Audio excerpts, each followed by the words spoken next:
neste momento, Deus, através desta emissora, leva até você mais um programa de fé, com mensagens, hinos e orações a seu favor.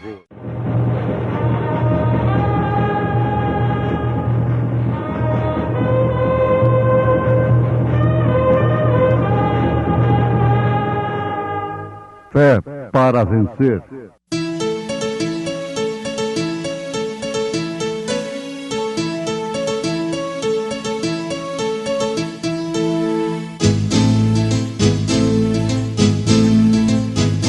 Mensageiro, Deus enviou seu profeta, seu profeta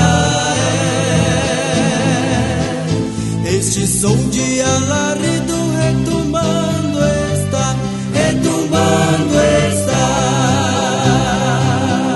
E as águias de Deus já voando estão, já voando estão. William Branham foi seu nome e Deus foi com ele, e Deus foi com ele. E a coluna de fogo sempre lhe seguiu, sempre lhe seguiu. A palavra ele pregou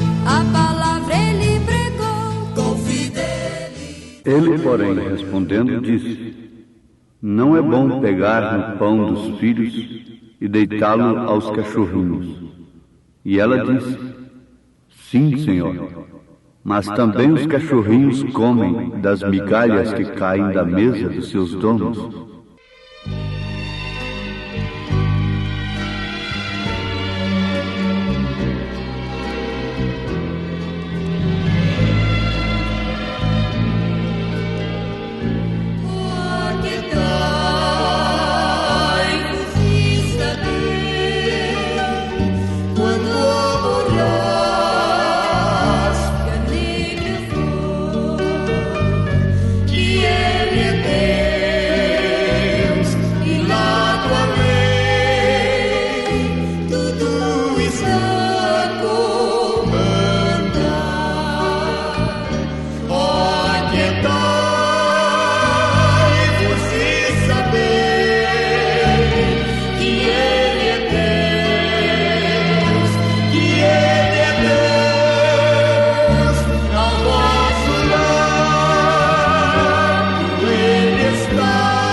Uma maneira excelente, eficaz, para vencermos como cristãos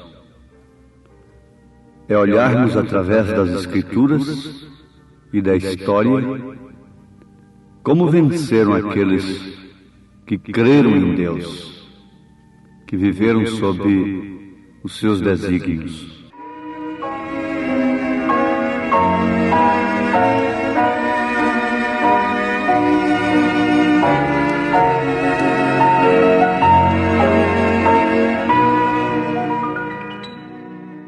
Ouvintes, não podemos falar nestas coisas sem citarmos a Abraão.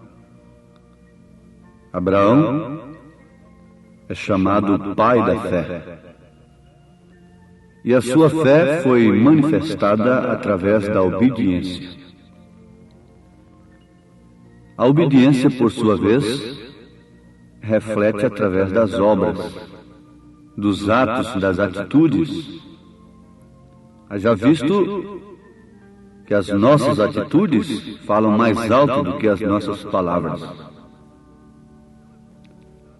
Então é bom recordarmos juntos como Abraão venceu.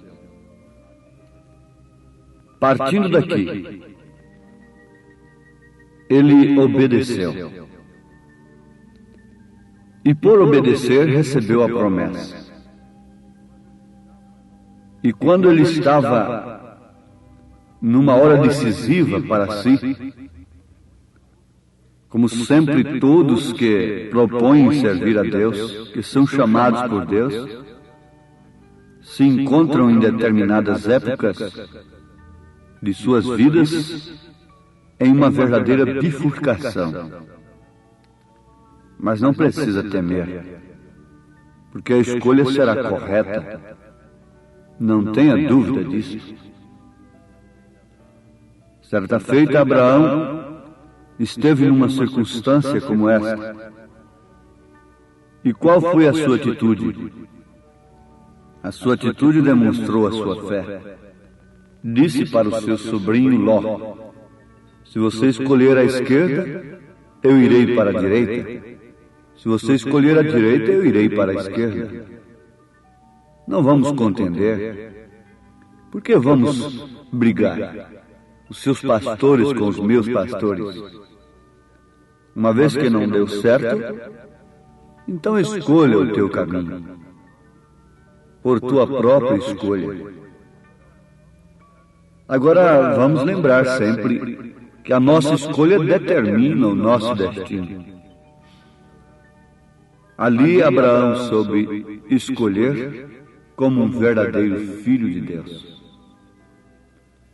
E depois de receber aquela promessa tremenda de Deus, ele teve lutas, porque você sabe, e mesmo depois de você receber a promessa, você tem que lutar para tirar a Satanás de diante de você. Não vai ficar assim, como que num comodismo, deitado em berço esplêndido, descansando em águas mansas, em sombras, enquanto outros navegam em mares de sangue.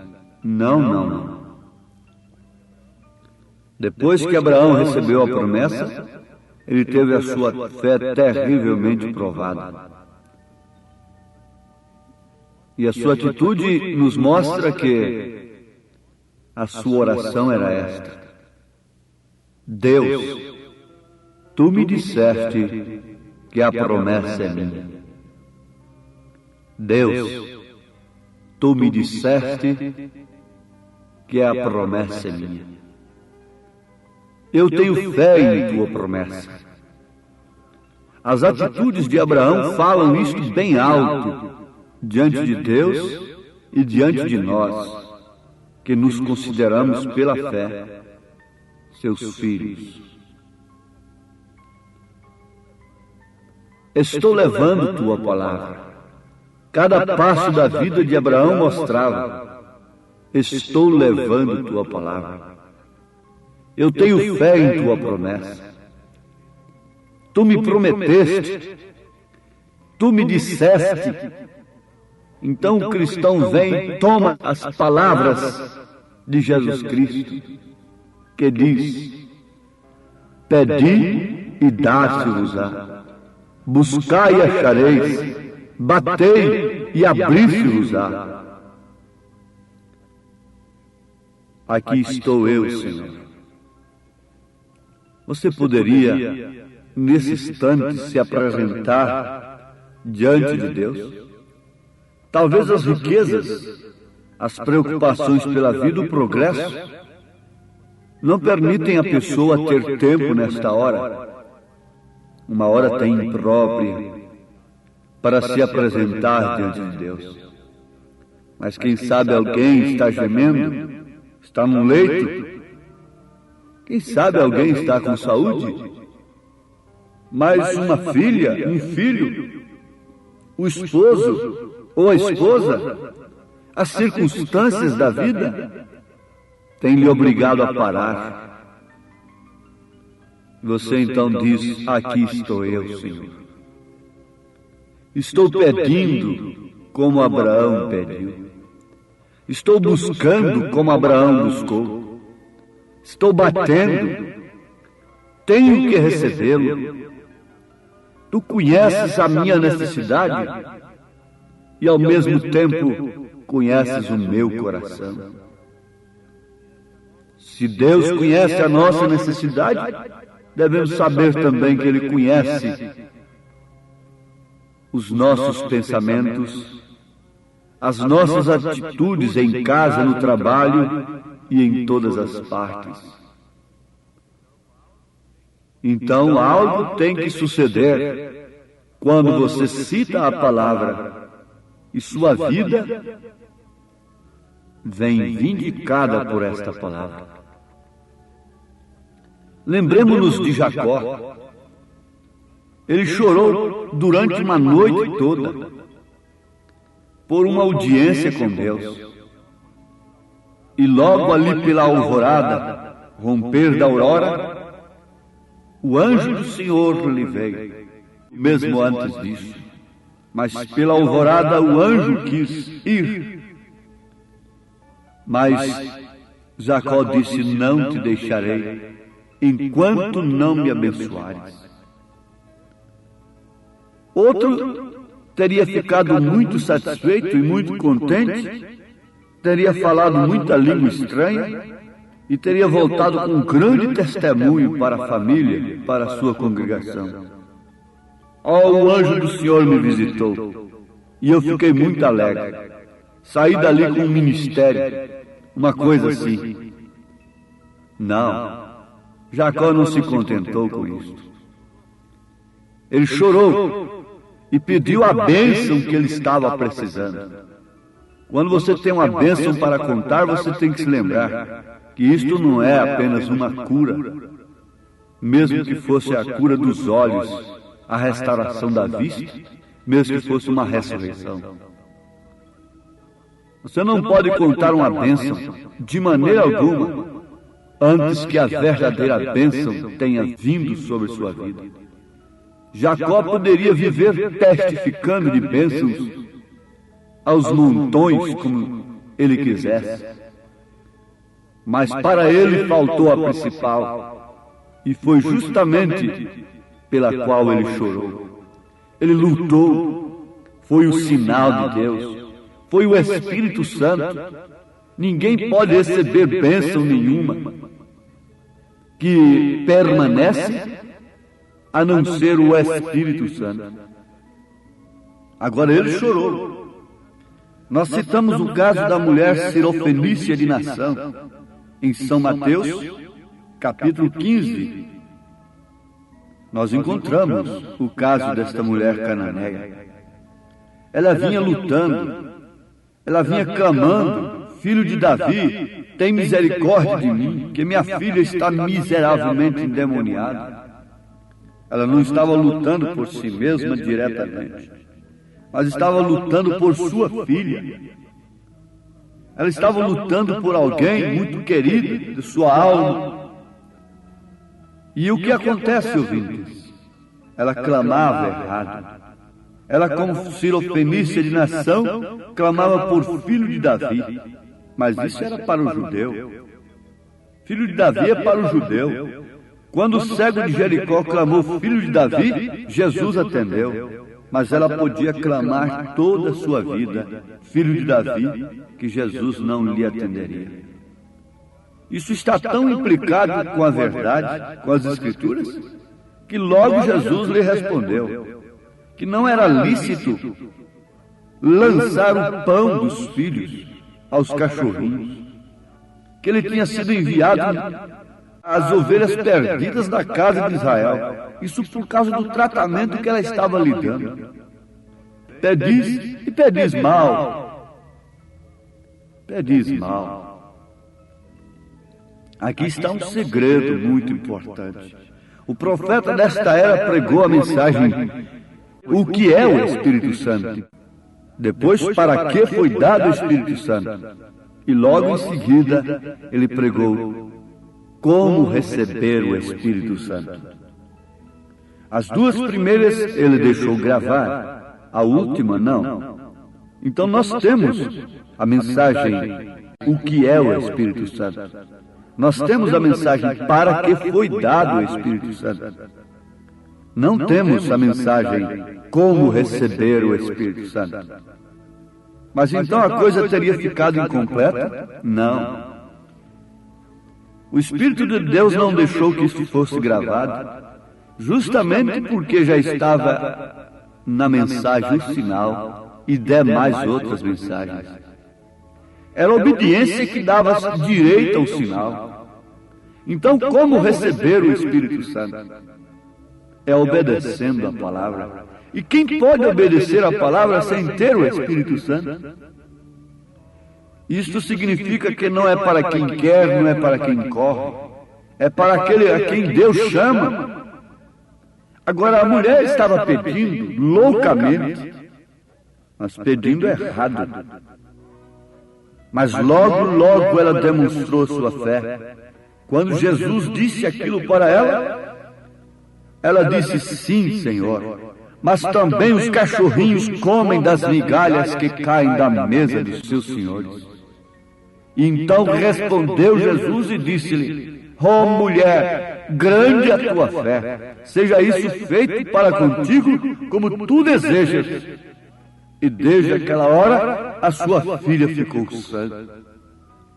A sua fé enquadrou-a em todo o sistema de Deus. A sua fé enquadrou-a em todo o sistema de Deus. Eu não quero uma fé que me enquadra simplesmente num pedaço do sistema de Deus. Você não deve querer uma fé que te enquadra apenas em uma parte do sistema de Deus. Mas vejam, a fé de Abraão o enquadrou em todo o sistema de Deus. A fé de Noé o enquadrou em todo o sistema de Deus. A fé de todos os heróis da fé os enquadrou em todo o sistema de Deus. Por isso, o fim deles, para os homens, foi um fim negro, horrível, mortes terríveis. Mas para aqueles que têm a luz eterna, para aqueles que têm o Espírito de Deus, eles alcançaram a promessa. Lutaram pela promessa. E a promessa se cumpriu em todos eles. Sobre todos eles, na vida de todos eles. Aí temos Hebreus capítulo 11, considerado a galeria dos heróis da fé. Isto é, galeria de homens e de mulheres cuja fé enquadrou em todo o sistema de Deus. Como posso eu pensar numa fé que enquadra no sistema denominacional apenas? Essa fé daria apenas poucos passos, uma justificação pela fé, até mesmo santificação, e muitos vão até os dons espirituais, e quem sabe até o novo nascimento. Mas ainda não enquadra em todo o sistema de Deus, porque o sistema de Deus no tempo de Lutero foi, na verdade, até justificação pela fé. É como uma árvore que estava crescendo.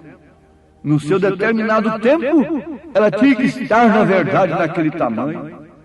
Mas daí um tempo ela não podia estar mais paralisada ali. Ela tinha que ter crescido, tinha que ter ido adiante. Então o sistema de Deus foi com Wesley até a santificação. Então uma fé simplesmente na mensagem de Lutero no tempo de Wesley não significava nada mais senão o primeiro passo de um bebê. Mas a santificação significava apenas o segundo passo. Os dons espirituais, o terceiro passo. Mas agora, você deve ter fé genuína em toda a palavra. Não apenas em parte da palavra. Não somente onde se refere a dons espirituais. Não somente onde se refere à cura divina. Porque caso contrário você fica lutando só por estas coisas. Só por estas coisas. Você chora uma noite toda. Fica 90 dias não sei aonde. E faz buraco no cimento com os joelhos. E quer mais coisas, mas só por aquilo. Só por aquilo. Rebeca teria ficado na casa dos pais, bonita, ornada, cheia de dons, cheia de dádivas, se ela não tomasse uma posição de seguir o mensageiro ao encontro do noivo. Você não pode conformar com isto mais. O mundo está inconformado. As mulheres estão inconformadas com suas vestes, com seus recursos domésticos, e por isso estão sempre buscando mais e mais. O mundo não está satisfeito com aquele avião a jato. Aqui era um supersônico. Mas, no entanto, estão satisfeitos aí com um evangelho de eras atrás, com uma mensagem que foi do tempo de Lutero. Isso satisfaz? Não. A quem mais é dado, mais exigido, e quem é santo se santifica ainda mais, quem é justo faz justiça ainda mais, quem é sujo suja-se ainda mais. Eu quero mais de Cristo, você canta. Eu quero mais de Cristo. Quero mais do seu poder. Quero mais do seu amor. Quero mais de sua vida. Então você não pode ficar chorando somente por uma coisa. E pedir, correto, é ao Pai em nome do Filho, Senhor Jesus Cristo. Tudo quanto pedires a meu Pai em meu nome, isto será feito. Jesus não ensinou a orar em nome do Pai, do Filho e do Espírito Santo. É o Pai em nome do Filho, em nome de Jesus Cristo. A Sirofenícia de nação estava pedindo Jesus, filho de Davi, mas aquela não era a expressão correta. O sistema de Deus ali para os gentios, Jesus era filho do homem e não filho de Davi. Ele é filho de Davi para os judeus. Ele é filho do homem, profeta. Ele é filho de Deus no seu corpo, na igreja. É o Espírito Santo na igreja. Oh, isto é maravilhoso. Deus os abençoe, ouvintes, no nome de Jesus Cristo. Peça algo mais. Sonda-me, ó Deus, vê se está faltando alguma coisa em mim. Me completa como cristão. Me completa, enquadra, me ajuda a ter uma fé que enquadre em todo o sistema de Deus, em toda a palavra de Deus, em nome de Jesus Cristo. Amém.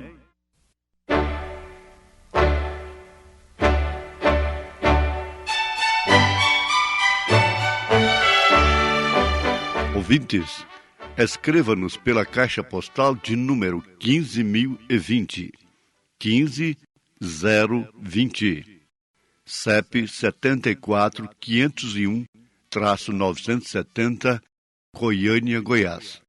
O nosso endereço na internet é www.apalavraoriginal.org.br. Volte a nos ouvir amanhã novamente neste mesmo horário, nesta emissora, se o Senhor nos permitir, com fé no Filho de Deus, a fé que vence o mundo.